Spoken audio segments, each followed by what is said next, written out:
आज मैं आप लोगों को तेनालीराम का कहानी सुनाने जा रही हूँ। उसका नाम है पड़ोसी राजा।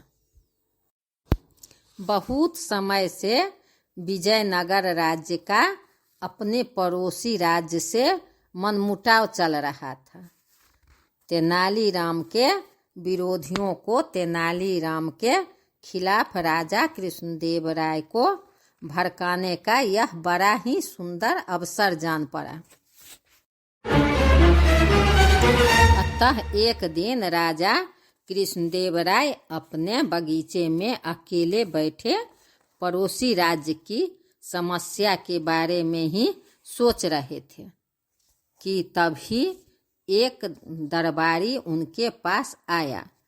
बड़ी होशियारी से इधर उधर झांकता हुआ राजा के कान के पास मुंह ले जाकर बोला, महाराज, कुछ सुना आपने?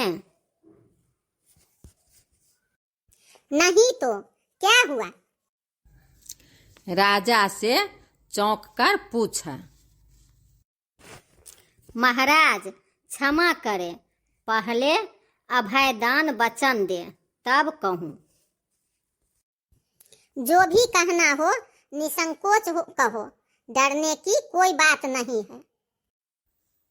राजा ने दरबारी को अभयदान देते हुए कहा, महाराज, तेनालीराम पड़ोसी राजा से मिले हुए हैं। वे हमारी पड़ोसी राजा के साथ हमारे संबंध बिगाड़ना चाहते हैं। राजा गरज के बोला, तुम क्या बकते हो? उनको गुस्सा आ गया। मैंने तो पहले से ही समझ रहा था। महाराज, तेनालीराम ने आपके ऊपर ऐसा जादू किया है कि आप उसकी शिकायत सुन ही नहीं सकते हैं, या यूं ही कहिए कि तेनालीराम की शिकायत आपको सहन नहीं होता है। तेनालीराम राज्य का सच्चा वफादार है। वह कभी ऐसा नहीं कर सकता है। तुम्हें कहीं से अवश्य ही गलत सूचना मिली है। राजा ने विश्वास के साथ उस दरबारी से कहा,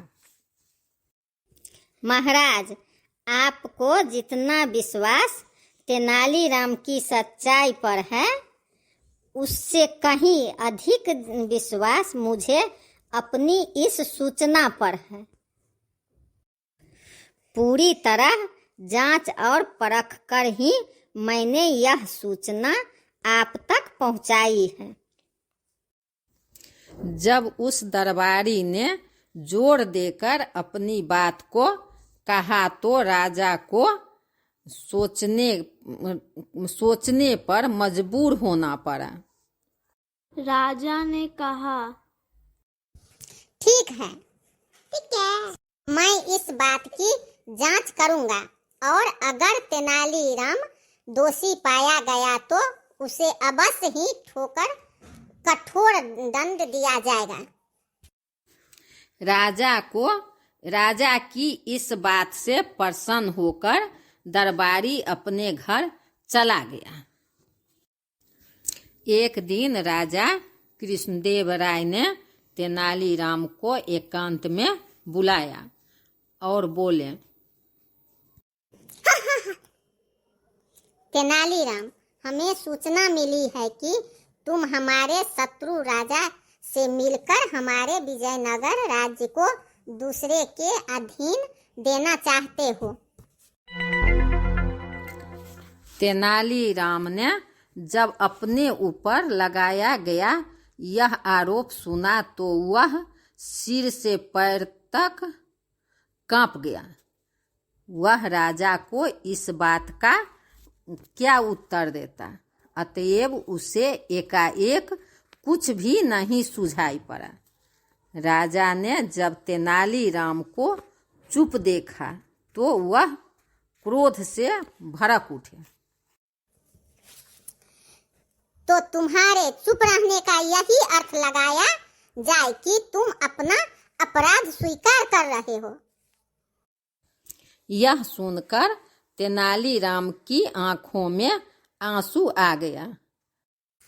महाराज की बात काटने का साहस न तो मैंने अब तक किया है और न ही कभी भविष्य में कर सकूंगा। राजा तो क्रोध से भरे हुए थे। तेनालीराम के उत्तर से वह और ही भड़क उठे। अब बोले, तुमने जिस पड़ोसी राजा से साठगांठ की है, अब उसी के राज्य में जाकर रहो। मेरा राज्य इसी वक्त छोड़ दो। तेनालीराम ने राजा से कहा, इतने बड़े अपराध की इतनी मामूली सजा। तुम्हारी अब तक की सेवा को देखते हुए, मेरे तुम्हारे मित्रतापूर्ण संबंधों को देखते हुए तथा तुम्हारे पद की गरिमा को देखते हुए मैं तुम्हें इतना ही दंड देना उचित समझता हूँ। यदि यही अपराध किसी और ने किया होता तो मैं उसकी बोटी बोटी चुनवा लेता। राजा ने क्रोध से बिफरते हुए कहा। तेनालीराम ने राजा का फैसला सुना और अपनी सफाई में एक भी शब्द नहीं कहा। बेचारा चुपचाप सिर झुकाकर राजा के सामने से चला गया। दूसरे दिन जब तेनालीराम के विरोधियों ने सुना कि तेनालीराम राज्य छोड़कर चला गया है, तो उसकी खुशी की कोई सीमा न रही। वे सब राजा पर अपना प्रभाव बढ़ाने के उपाय सोचने लगे और अपनी मनपसंद के मंसूबे बांधने लगे। तेनालीराम विजयनगर राज्य के शत्रु राज्य की राजधानी पहुंचा और वहां के राजा से मिला। उसने उस राजा के गुणों का वर्णन छंदबद्ध कर उसे सुनाया। राजा अपनी प्रशंसा सुनकर खुशी से झूम उठा। उसने तेनालीराम से उसका परिचय पूछा। तेनालीराम ने अपना परिचय देते हुए कहा, मैं विजयनगर के राजा कृष्णदेव राय का नीति सचिव तेनालीराम हूँ। उस राजा ने तेनालीराम की बहुत प्रशंसा पहले से ही सुन रखी थी, लेकिन तेनालीराम से भेंट का यह पहला ही अवसर था। यह जानकर तब उस राजा ने तेनालीराम का भरपूर स्वागत किया। तेनालीराम ने इस स्वागत के लिए राजा को धन्यवाद दिया। राजा ने बोला होगा। राजा बोला, तेनालीराम राजा कृष्णदेव राय हमें अपना शत्रु मानते हैं, फिर भी तुम हमारे दरबार में निडर होकर कैसे चले आए? तुम तो राजा कृष्णदेव राय के निजी सचिव हो। यहाँ शत्रु के राज्य में तुम्हारा कोई भी अनिष्ट हो सकता है। राजा ने हालांकि ठीक कहा था। तब भी तेनालीराम ने मुस्कुरा के कहा, राजन, आप विद्वान हैं, आपके पास अपार शक्ति है, आप सुयोग्य प्रशासक हैं, और प्रजा की भलाई चाहने वाले हैं। बिल्कुल ऐसे ही गुण हमारे महाराजा में भी हैं। वे आपको अपना शत्रु नहीं मित्र मानते हैं। आपकी इसी भ्रांति के निवारण के लिए ही महाराज ने मुझे आपके पास भेजा है। महाराज हमारे दुश्मन नहीं दोस्त हैं। आश्चर्य से चौंकता हुआ राजा बोला। लेकिन हमारे जासूसों ने तो हमें यह खबर दी थी कि राजा कृष्णदेव राय हमारे राज्य पर चढ़ाई करने की तैयारी कर रहे हैं। हाँ राजन। हमारे गुप्तचरों ने हमारे महाराज से यही बात आपके लिए भी कही थी। तभी हमारे महाराज ने मुझे आपके पास भेजा है। युद्ध कभी किसी के लिए लाभकारी नहीं हुआ है, जो आप जैसे दो विद्वान राजाओं को लाभकारी होगा। तेनालीराम ने गंभीरता से कहा। राजा पर तेनालीराम की बातों का असर हुआ और वह बोला, लड़ाई तो मैं नहीं चाहता, लेकिन यह बात साबित कैसे हो कि राजा कृष्णदेव राय सच्चे दिल से सुलह के इच्छुक हैं। आप कल ही कुछ उपहार व संधि पत्र लेकर अपना एक दूत विजयनगर भेज दें। उस दूत को मैं अपना भी एक पत्र दूंगा। यदि महाराज कृष्णदेव राय आपका उपहार स्वीकार कर लें तो मित्रता समझी जाए, और यदि वो उपहार लौटा दें तो आप मुझे जो चाहे दंड दे दें। लेकिन यह तो मेरी तरफ से सुलह का पैगाम हुआ, यह तो मेरी हेठी मानी जाएगी, राजा ने कहा। लेकिन संधि प्रस्ताव लेकर तो मैं स्वयं आपकी सेवा में उपस्थित हुआ हूँ। पहले तो हमारे राज्य की ओर से है। राजा की समझ में यह बात आ गई।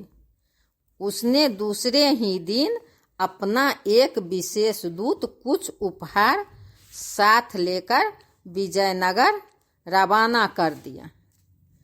उधर राजा कृष्णदेव राय को भी यह पता चल चुका था कि तेनालीराम बेकसूर था।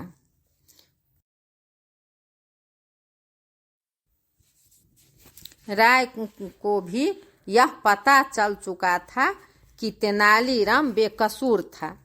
उसके विरुद्ध दरबारियों ने आपस में मिलकर झूठी चाल चली थी।